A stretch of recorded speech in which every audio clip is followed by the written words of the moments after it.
जिंदाबाद। हमारी मांगे पूरी करो, हमारी मांगे पूरी करो। हम सब एक है, हम सब एक है, हम सब एक है।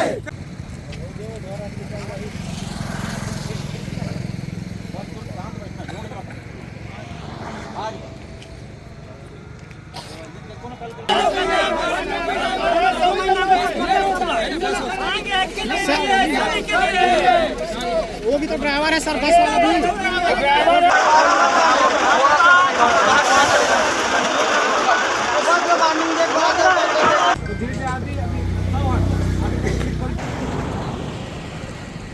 अभी छत्तीसगढ़ ड्राइवर महासंगठन में जो कुछ ड्राइवर्स हैं, उन्होंने फरज चौक से आगे जो डोंगरगांव वाली रोड है, वहां पे उन्होंने अपना आंदोलन किया है। यहाँ पे 100 के लगभग ड्राइवर हैं, जिन्होंने जो आने वाले ट्रक्स वगैरह थे उनको रोक रोक के बताने की कोशिश करी कि वापस नहीं आना, क्योंकि यहाँ पे आंदोलन या फिर स्ट्राइक चल रही है। बट उनको समझाइश दी गई कि इस तरह से आने वाली गाड़ियां, एम्बुलेंस, बसेस वगैरह है, उसको ना रोके। बीच में कुछ ऐसी करा था, उन्होंने रोड को ब्लॉक करने की कोशिश करी, लेकिन पुलिस के द्वारा और प्रशासन के द्वारा समझाइश दी गई। फिर ये लोग जो यहाँ पे इन्होंने टेंट वगैरह लगा रखा है, ये लोग सभी अभी वहीं धरना अपना प्रदर्शन कंटिन्यू कर रहे हैं। इनको परमिशन में कुछ इनकी जैसे अनिश्चित काल तक है, या फिर रोड ब्लॉक जो ये कर रहे हैं, चक्का जाम करने की कोशिश कर रहे हैं, उस चीज की परमिशन नहीं दी गई थी। इसलिए इनको यही समझाइश दी गई थी कि जिस चीज की इनको परमिशन नहीं है, वो सब चीजें यहाँ पे ना करें। भारत माता की जय, भारत माता की संतान।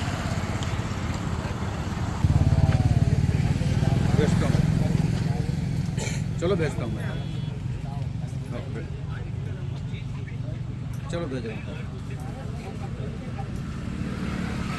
आज से हमारा छत्तीसगढ़ ड्राइवर महासंगठन का जो है अनिश्चितकालीन आंदोलन हड़ताल चालू हो गया है। और आज हमारा ये आज का पहला दिन है। फराज चौक डोंगरगांव रोड पे लगाए हुए हैं हम लोग, पंडाल हमारा लगा है। और वहाँ पर हम सभी ड्राइवरों को समझाइश दे रहे हैं कि भाई स्ट्राइक यहाँ चालू हो गया, हड़ताल चालू हो गया है, तो आप यहाँ दोबारा ना आइएगा।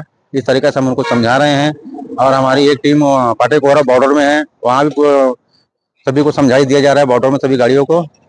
और शासन प्रशासन की टीम भी यहाँ आई है, और उन्होंने भी समझाए हैं कि हमको आप लोग जो कर रहे हो थोड़ा सा इलीगल है, ये है, वैसे करके उन लोग बोल रहे हैं। और वो दबाव भी बना रहे हैं हमारे ऊपर अपना कि आप लोग हड़ताल नहीं कर सकते, आपके पास परमिशन नहीं है, आपको नहीं, ये नहीं मिला है, ये जगह ठीक नहीं है। अब उनके द्वारा कहा जा रहा है, लेकिन हमारा जो आंदोलन है वो जारी रहेगा, अनिश्चितकालीन है। आपकी प्रमुख मांगे क्या है? हमारी प्रमुख मांगे हैं, सबसे पहला तो है छत्तीसगढ़ में संपूर्ण शराबबंदी का है। दूसरा जो है हमारा ड्राइवर वेलफेयर बोर्ड का है।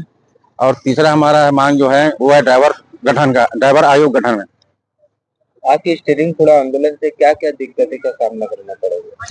अब स्टीयरिंग छोड़ो आंदोलन, अगर उसमें तो बहुत सी दिक्कत और परेशानी आएगी, क्योंकि स्टीयरिंग छोड़ो आंदोलन कर रहे हैं हम, तो गाड़ी नहीं चलेगी, तो जो अपना डेली रोजमर्रा का जो चीज है, सामान है, वो पहुंचेगी ही नहीं। आपको दूध, सब्जी, पेपर, इनमें कई जैसी चीजें हैं जो आपको नहीं मिल पाएगी। और नहीं मिलने के साथ साथ महंगाई भी बढ़ जाएगी। तो इसका जो है पूरा शासन प्रशासन का जवाबदारी रहेगा, इसमें ड्राइवर संगठन का कोई जवाबदारी नहीं रहेगा।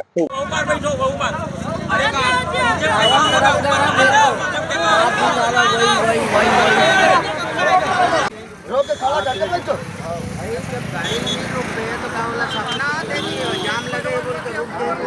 25 तारीख के